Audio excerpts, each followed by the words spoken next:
히스기야가 온 이스라엘과 유다의 사람을 보내고 또 에브라임과 므낫세의 편지를 보내어 예루살렘 여호와의 전에 와서 이스라엘 하나님 여호와를 위하여 유월절을 지키라 하니라.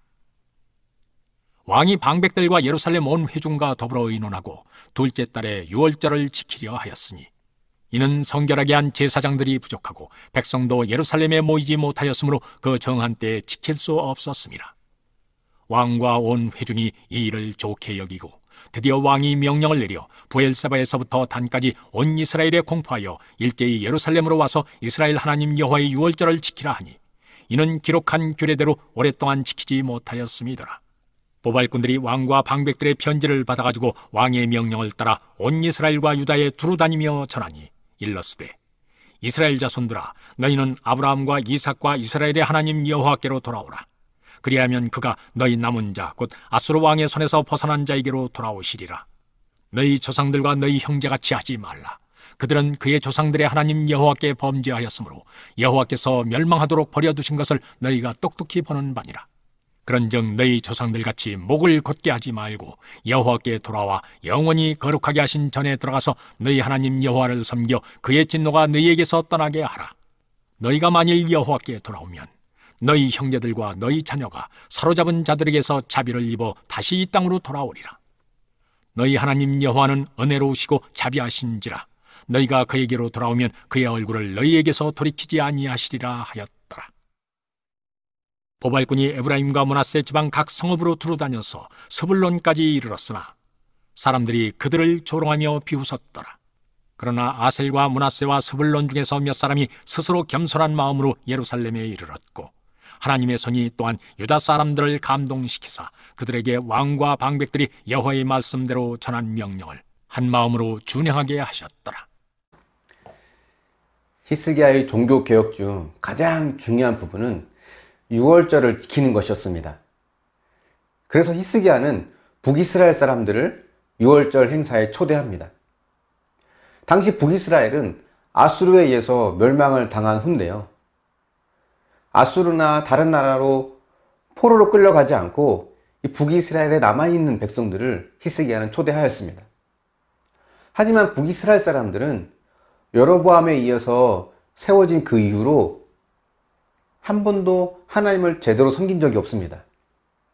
늘 바알을 섬겼고 그래서 그들은 왜 유월절을 지켜야 하는지 유월절을 지키는 법은 무엇인지 전혀 알지 못했습니다. 근데 히스기야는 그런 그들을 모른 척하지 않았어요. 사람들을 보내서 그들을 유월절에 초대합니다. 그리고 그것을 위해서는 또 유월절을 더 잘 준비하기 위해 연기하기도 합니다.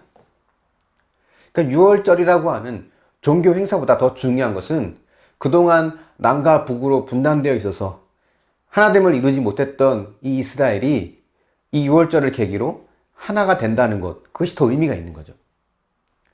예수님도 이런 말씀을 하셨습니다.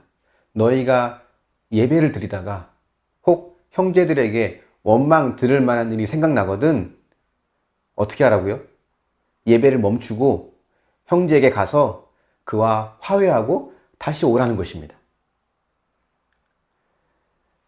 나라를 잃은 그 북이스라엘 사람들에게 손을 내밀어 줄 수 있는 사람은 남유다 백성들밖에 없었죠. 그래서 항상 은혜를 많이 받은 사람, 말씀을 많이 아는 사람이 늘 먼저 손 내밀고 화해도 먼저 하고 또 희생도 하는 겁니다.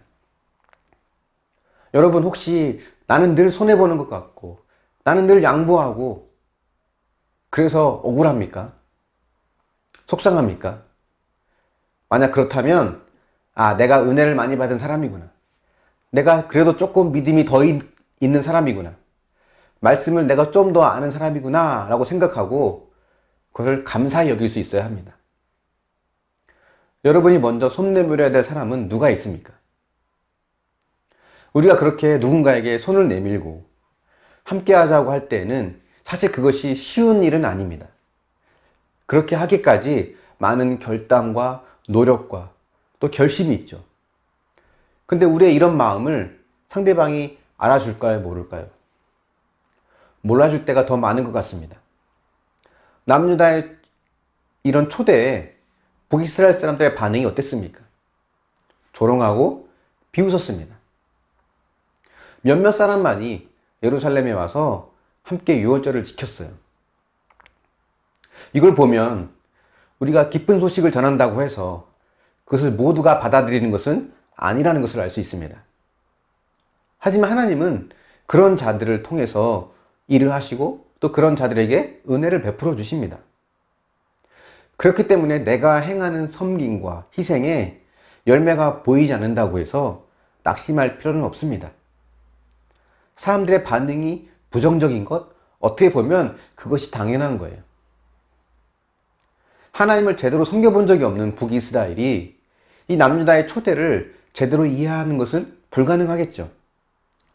그래서 그들이 남유다의 초대를 조롱하고 비웃는 것을 보면 그들을 원망하기보다는 그럴 수밖에 없는 그들을 불쌍히 여길 수 있어야 합니다.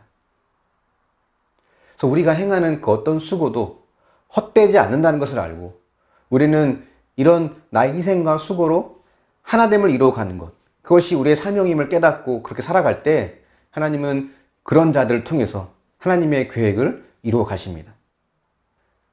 히스기야가 유월절을 지키는 것은 단순히 종교 행사를 지키는 것, 그것만이 아닙니다.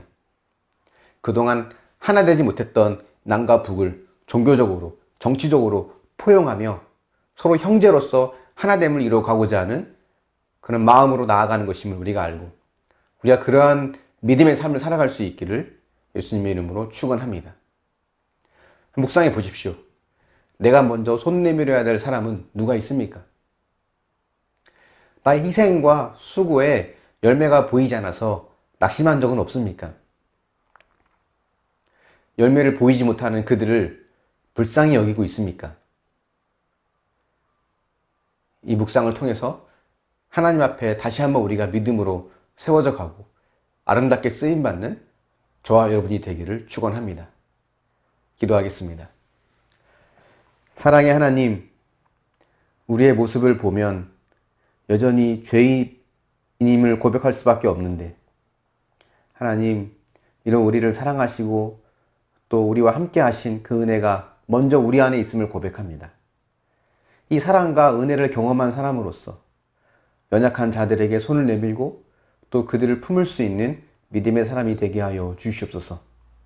그들의 반응이 내가 기대했던 것만큼 호의적이지 않는다 할지라도 그 어떤 수고도 헛되지 않음을 알고 그들의 구원을 위해서 수고하고 기도하기를 멈추지 않는 자가 될 수 있도록 인도하여 주시옵소서. 우리가 품어야 될 북이스라엘 같은 사람들은 누가 있습니까?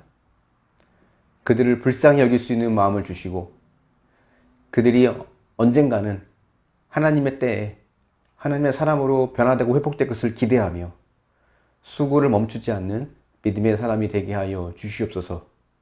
감사드리며 예수님의 이름으로 기도합니다. 아멘.